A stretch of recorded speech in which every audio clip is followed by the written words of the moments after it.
Kenapa namanya Ashifa? Karena memang meditasi di sini ini banyak hikmah, terutama untuk kesehatan. Air yang keluar dari celah gua Al-Quran ini memang bermanfaat. Kandungannya sangat bagus untuk tubuh, untuk pori-pori dan lain-lain. Kalau terkabulnya hajat, keinginan, itu bagaimana mereka nyambung langsung kepada penguasa alam semesta.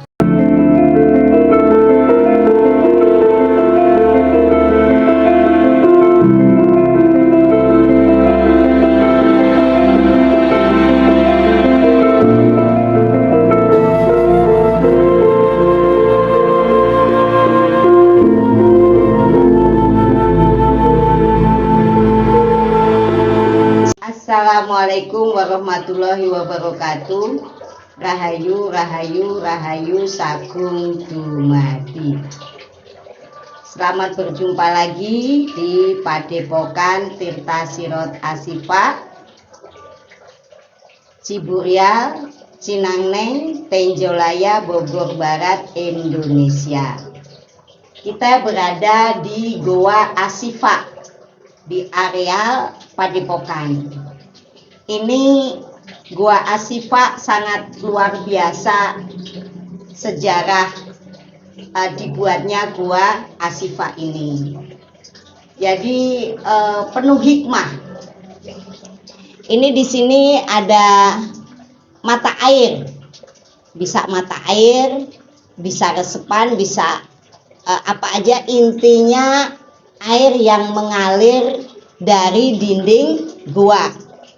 Dari dinding gua ini, Masya Allah, airnya sangat jernih. Nih, kita barusan ambil, nih air sangat jernih. Dan ini biasanya saya minum untuk berbuka puasa maupun sahur. Jadi kita ngambil air daripada mata air Gua Ashifa. Dan alhamdulillah badan kita juga Allah kasih sehat. Jadi menjadi sehat dan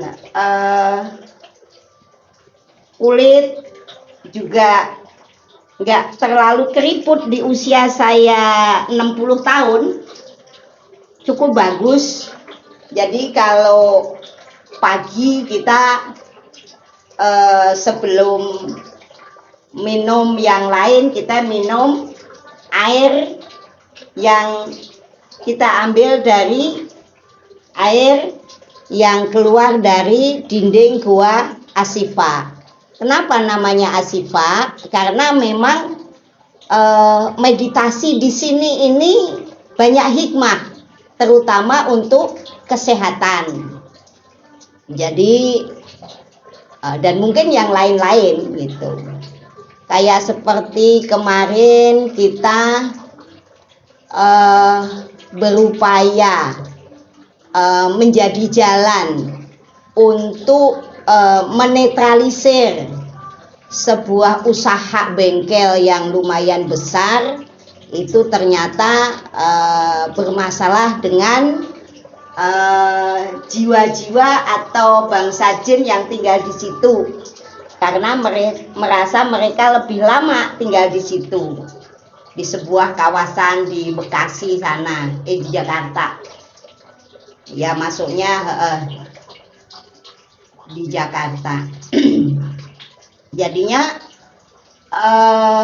yang tinggal di situ itu pengen ikut gitu, dan ternyata setelah mengikuti kita itu dia berbaur pengen tinggalnya di Gua Ashifa ini, dan sepertinya ya happy dan tidak mengganggu, saling melengkapi mereka dengan penghuni yang ada di sini, entah itu penghuninya makhluk-makhluk astral maupun bangsa jin ataupun bangsa jiwa-jiwa yang belum mencapai tujuannya untuk kembali kepada Tuhannya, dan juga makhluk-makhluk yang lain seperti ini ada sarang burung seriti atau walet nih ada di sini. Tadi yang satu saya pindahkan karena pas di tempat kita bermeditasi. Itu juga kita pindahkan dengan berupaya menggunakan bahasa jiwa, jadi tidak ada hal-hal yang menyakiti maupun merugikan makhluk yang lain. Juga sangat saling melengkapi, saling sinergi dengan makhluk Allah yang lain, termasuk tumbuh-tumbuhan tatangkalan yang ada di atas Gua Asifah ini. Jadi semuanya sangat sinergi.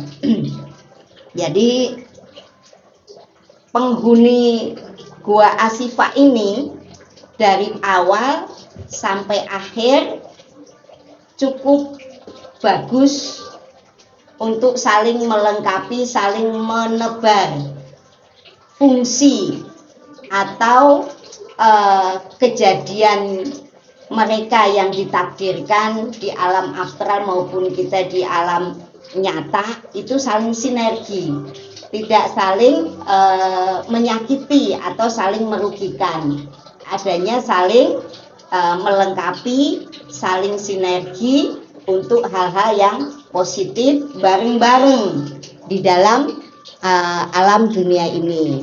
Makanya setiap yang berkunjung di Gua Asifah ini secara umum fisik maupun mental menjadi lebih baik, menjadi lebih baik, menjadi lebih baik.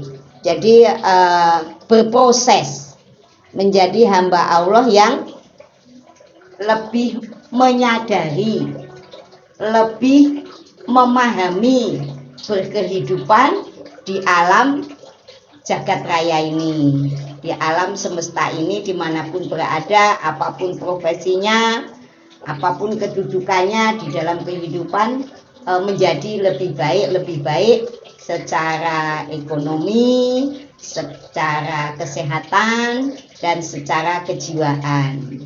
Ya, saya dari awal itu sering bermeditasi di tempat ini, sering bermeditasi. Tadinya ini memang hanya mata air aja yang ada, ya rembesan-rembesan ini kemudian mengilhamkan lewat mimpi. Awalnya banyak berbaris, ini kayaknya sih makhluk yang ada di sini tuh yang asal-muasalnya itu bangsa jin yang termasuk pasukan Raja Siliwangi, yaitu kalau kita perhatikan karena sosoknya harimau. Jadi harimau itu dulu sebelum kita buatkan rumah monumen tempat mereka tinggal, itu sering penampakan. Setiap malam Jumat tertentu itu sekitar jam 00 mereka jalan-jalan di lingkungan ini, dan yang melihat ya bukan ibu sendiri, termasuk karyawan-karyawan yang lama itu melihat gitu. Kemudian berkomunikasi dengan bahasa jiwa bahwa membutuhkan tempat untuk bermarkas atau punya akuan gitu ya. Kemudian kita panggil orang yang memahami spiritual dalam hal bangsa jin dan lain-lain. Kemudian kita musyawarah bersama, terbentuklah Gua Asifah ini. Dan ini semuanya ya terus mengalir begitu aja. Dengan kekuasaan Allah banyak sekali yang bisa tercerahkan, tersehatkan, terpenuhi hajatnya dengan sungguh-sungguh berusaha mendekatkan diri kepada Allah Subhanahu wa Ta'ala, pada alam semesta, dan alam semesta merestui apa yang kita ikhtiarkan. Salah satunya ikhtiar, munajat, meditasi, atau merenung di tempat ini. Juga dengan wasilah kita menggunakan air yang muncul dari celah-celah dinding Gua Ashifa ini. Jadi kalau pengakuan para pengunjung di Gua Ashifa ini memang terbukti air ini pH-nya sangat bagus. pH-nya cukup bisa langsung diproses oleh tubuh kita menjadi energi-energi mineral-mineral yang bermanfaat oleh tubuh yang meminumnya. Jadi langsung terasa. Ya banyak hal pengakuan mereka itu langsung terasa. Makanya kita berupaya supaya yang berkunjung di tempat ini tidak salah pemikiran, salah minta, atau minta sama jin-jin, minta sama yang penghuni astral di sini, tidak dianjurkan. Tapi memang ini secara alami. Air yang keluar dari celah gua Al-Quran ini memang bermanfaat. Kandungannya sangat bagus untuk tubuh, untuk pori-pori dan lain-lain. Kalau terkabulnya hajat, keinginan, itu bagaimana mereka nyambung langsung kepada penguasa alam semesta, Allah Subhanahu wa Ta'ala, Sang Hyang Toyo, dan lain-lain lah itu ya, sebutan-sebutan kekuasaan yang absolut, yang sangat luar biasa, yang memang meliputi alam semesta. Jadi di tempat inilah asal muasal. Sebelum ada yang lain-lain, kita berupaya di tempat ini. Kita meditasi di sini, kita merenung sambil mendengarkan suara air, gemericik air, dan juga kenyamanan.